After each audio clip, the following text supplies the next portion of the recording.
सारे सैनिक लोग काफी सही तीरंदाज कर रहे थे, कुछ इस प्रकार। फिर से बाप रे! तो अरे बाप रे! एक तरफ था इतिहास के सबसे बड़े सेना बाप रे! और एक तरफ था अकेला खरगोश। सैनिक लोग खरगोश को अकेला देखकर हमला कर देता है, खत्म हो गया मैटर, और उस पर फुदक फुदक कर तीर बरसाने लगता है। लेकिन खरगोश एक ईमानदार सिपाही था, इसलिए हर गोली का हिसाब किताब रखता था और इस तरह आगे बढ़ता है। लेकिन तभी पीछे से एक तो उसको ये सैनिक आलसी होकर तीर को छोड़ रहा था, तभी खरगोश पीछे से आके उसके तीर में पटाखा लटका देता है। तो ये सैनिक उस पटाखा को मर गया, अभी हम जिंदा हैं। इधर सेना का सेनापति खरगोश को बंदूक दिखाता है बाबू 5 मिनट और उसे उड़ाने लगता है, लेकिन बंदूक काम करना छोड़ देता है। तो ठोक ठाक के चेक करता है। क्या करूं मैं इसका? फिर जैसे अपने तरफ मोड़ा वैसे ही खरगोश उसको ठीक करने लगा, जिससे पिस्तौल I'm really sorry. फिर आदमी को देता तो फिर से वही हालत हो जाता। किसी तरह ठीक करता पर खरगोश के सामने चुप हो जाता है। खरगोश अंदर जाकर अंदर से दरवाजा बंद कर देता है। तो सेनापति आके दरवाजा ठोकने लगता है। तभी इधर से एक सैनिक बड़ा सा लकड़ी उठाता है। तो सेनापति दरवाजे को तोड़ने बोलता है। तो सैनिक दरवाजा तोड़ने दौड़ता है, लेकिन तभी दरवाजे के साथ साथ सेनापति को भी तोड़ देता है। खत्म। क्या बोलूं मैं इस पे? भारी मिस्टेक हो गया सर। तो खरगोश उसे इस साइड पार्सल कर देता है। फिर खरगोश ऊपर से पहरा देता और सेनापति पिस्तौल पकड़कर मारा गोली। धनुष का तीर बन जाता है। फिर इसको खींचकर खरगोश की तरफ छोड़ देता है, लेकिन खरगोश उसको अरे बाप रे! Good bye. इधर एक आदमी बंदूक से गोली को चला रहा था, तो सेनापति बंदूक छीन लेता है और उससे बकवास करता है। माफ करे, बहुत मनुष्य लग रहा हूँ। फिर अपना सटीक निशाना दिखाता है। तभी खरगोश को शरारत सूझा। फिर जैसे ही ये बंदूक चलाता वैसे ही खरगोश, तो इसको लगता है इसने ही गोली मारा। फिर से चलाता है तो फिर से खरगोश, तो अब की बार इसको।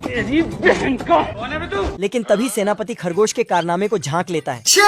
फिर बंदूक चलाने का नाटक करता पर इसको सुअर छाते की तार से घर बनाते और खींच के बाउंड्री देते हैं और ऊपर से पुआर बिछा के झोपड़ी बना डालते हैं। भाई देखो, मैं नहीं जाता कहीं पैसा वैसा कमा। और दूसरे वाले तो कंजूसी की सारी हदें पार कर माचिस की तीली से इमारत खड़ा करते हैं।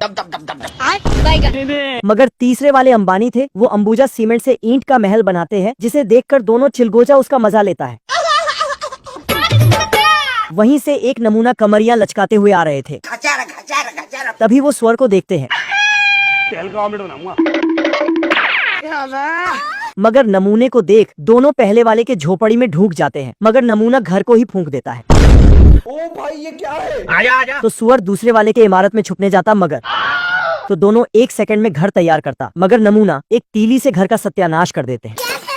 आजा आजा आजा आजा। जिसके बाद सुअर तीसरे वाले के घर में घुस जाते हैं।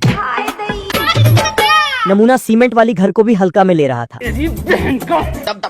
मगर इसका ही हवा निकल जाता है। मगर दोनों हलकट परिस्थिति में भी नाच रहे थे। मगर तभी बाहर अरिजीत सिंह के नाना आता है,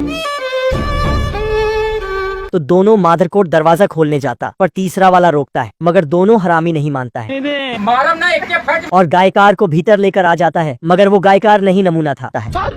गांव में मिसेस सुनैना जी आती है, जिसे देख ये मुर्गा, कोई हमें भी पटा लो। ये सुन गांव से सभी मुर्गी मिसेस सुनैना जी को देखने जाती है।